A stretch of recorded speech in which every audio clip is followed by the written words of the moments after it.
Hi guys, it's Miss Hune. So this week I'm going to be doing a little bit of a different thing. I've normally been doing picture books and doing a different one every day of the week, but I was able to go back into the school this week and get our chapter books that I've been reading with 3rd, 4th, and 5th grade. So I actually uploaded the 3rd grade book, which is the BFG. I apologize, my cat is walking across the table right now and chewing on pipe cleaner.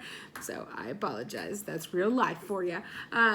So I've been able to upload a couple of the other books, the 3rd grade book and the 4th grade book. So I'm going to be reading from Loser. If you've been in my classes, you've always seen that I've actually kept track of where each class left off, what chapter they left off on. So what I was going to do was look back on where we were, and it looks like we left off on chapter 14. So I'm going to read chapter 15 to you guys today, and then each week I'm going to read another one until we get to the end. And it may look like, as I see each week as we go on, that I may have to double up sometimes, and we'll see how that goes. So chapter 15 is called Discovered. In 4th grade, Zinkoff is discovered. He has been there all along, of course, in the neighborhood, in the school for 10 years. He is already known as the kid who laughs too much, and until his operation, the kid who throws up. In fact, in order to get himself discovered, Zinkoff does not do a single thing he hasn't already done 1,000 times. As with all discoveries, it is the eye and not the object that changes. The discovery of Zinkoff, which will take place gradually over the course of the year, begins on the first day of school. The teacher, Mr. Yalowitz. He is the class's first man teacher. Mr. Yalowitz stands up front, holding the stack of roll cards. He looks carefully at each card, as if he is memorizing every name. Then he begins to shuffle the cards, rearranging their places in the stack. And when he finishes, he puts the stack down, and he lifts off the top card. "Zinkoff," he says, as his eyes never leave the card. "Donald Zinkoff, where are you?" Donald, knowing by now where he belongs, he has already gone straight to the boondocks, the last seat, far corner, and he jumps to attention. "Here, sir," he calls out. A smile crosses the teacher's face, and he looks up. "Zinkoff? Zinkoff, you want to know something, Zinkoff?" "Yes, sir." "You're the first Z I've ever had in my class. It's not being an E, is it, Zinkoff?" To tell the truth, Zinkoff has never thought much about it. "I don't know, sir." "Well, it's not easy. Take my word for it. I was a Y. Always the last seat in the class. Always the last one in line for this or that. Doomed by the alphabet. What do you think about that, Zinkoff?" Zinkoff does not know what to think about that, and he says so. As for the rest of the class, they're thinking, so this is 4th grade. They don't know if it's being one more grade up or if it's this man teacher with his gruff man way of talking, but they're liking it and starting to feel pretty puffy about themselves. The teacher points. "Zinkoff, how'd you like to experience life in the 1st row?" Zinkoff his eyes boggle. The teacher waves grandly. "Come on up here, boy." Zinkoff cries out, "Yahoo!" and he races up front. By the time the teacher is done, Zinkoff is in seat number 1, and Rachel Abano is in the boondocks. Joining Zinkoff in the front row are a W, a V, and 2 T's. Thanks to teacher Yalowitz, the first person to discover Zinkoff is Zinkoff. Unlike his teachers in grades 2 and 3, this one seems delighted by him. He is forever making pronouncements that give Zinkoff 2 views of himself. Every morning the first week, for example, as soon as Zinkoff enters the classroom, the teacher proclaims, "And the Z shall be first." One day, as he arrives for work at 7:30 a.m., the teacher spots Zinkoff alone on the playground coming down the sliding board, and he calls out, "You'll be early to your own funeral, boy." Like Zinkoff's previous teachers, Mr. Yalowitz notes his atrocious handwriting. "Master Z," he says, "whenever you put pencil to paper, unspeakable things happen." Unlike other teachers, he says this while laughing and adds, "Thank God for keyboards." Mr. Yalowitz is fussy about his green board. Every Friday at precisely 2:30 in the afternoon, he washes his green board. For this purpose, he keeps a bucket and sponge in the book and supply closet.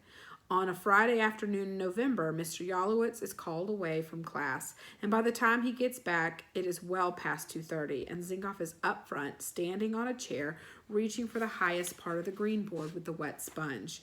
Mr. Yalowitz gives a chuckle. Independent little critter, aren't you?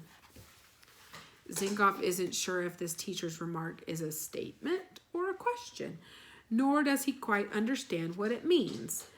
But he likes the sound of it, and he decides it must be good, whatever it is. He looks down at the teacher and beams, "Yes, sir." The teacher makes himself comfortable while his student finishes the job, and when Zinkoff returns to his front row seat, the class applauds. Someone even whistles. By placing Zinkoff up front, by spotlighting Zinkoff with clever remarks, Mr. Yalowitz unwittingly hastens the others' discovery of him. Something else hastens that discovery too: new eyes. By the end of the 3rd grade, most of the kids' baby teeth were gone. The permanent ones had arrived in their mouths. Around 4th grade, something similar happens with eyes.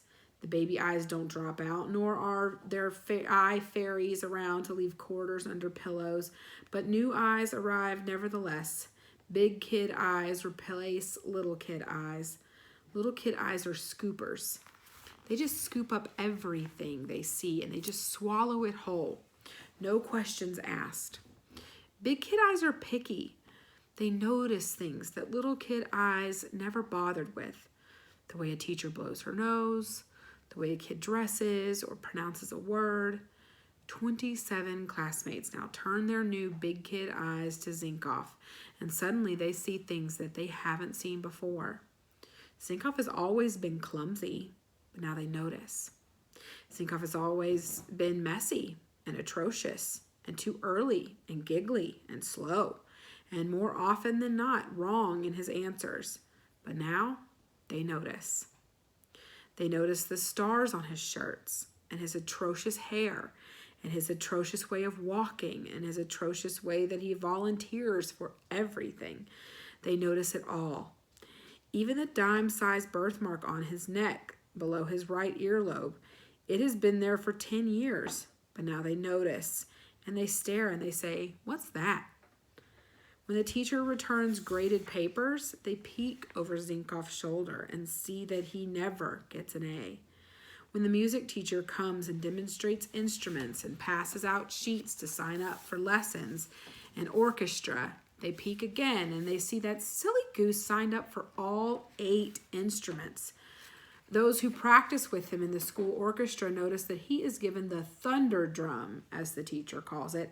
They notice that every time he pounds the drum, he is 3 beats early or 3 beats late. And they wince and they roll their big kid eyes at each other and they scowl at the teacher as if to say, "Do something." And she does something. She gives him a flute, the least damaging instrument. Still, he often veers off course, a wanderer among the clarinets and violins. The orchestra kids tell the rest of the kids. The rest of the kids tell their parents. And when the chorus and the orchestra recital takes place that spring, nearly everyone in the audience keeps an ear peeled for the lost solitary squeak of Zinkoff's flute. It is in that first week of June of that year that Zinkoff is most profoundly discovered. It happens during field day. All right. So that is chapter 15. This is when it starts to really, you start to really notice. If everyone is noticing what he is like now. I love that part where they talk about their big kid eyes and their little kid eyes that were scoopers. Because when you think of yourself as a little kid, you don't really think about things. Everybody's friends and they all are just okay with the way that life is. It kind of takes you back to the beginning of the story when they talk about everyone just running around and playing with each other. But then when you become a big kid, everything just changes. And those big kid eyes, the way that they think of things and see stuff, it changes. So he's always been there, but suddenly they're like, hang on a minute. What's wrong with the way that he does this? And he's doing this an awful lot, and he's getting bad grades. So they start to notice that he's different than them. So it's going to really change things, and it goes a lot into maybe why this book is called what it is. So we'll start to talk about that a little bit more the next time that we read. So next week, what I'm hoping is on Thursdays will be my 5th grade book. So I did load all of the books today because I got a little behind this week with having to do a lot of meetings and things. So Thursday will hopefully be my 5th grade read aloud day. So thank you so much, guys, for tuning in, and I will see you next week. Thanks. Bye.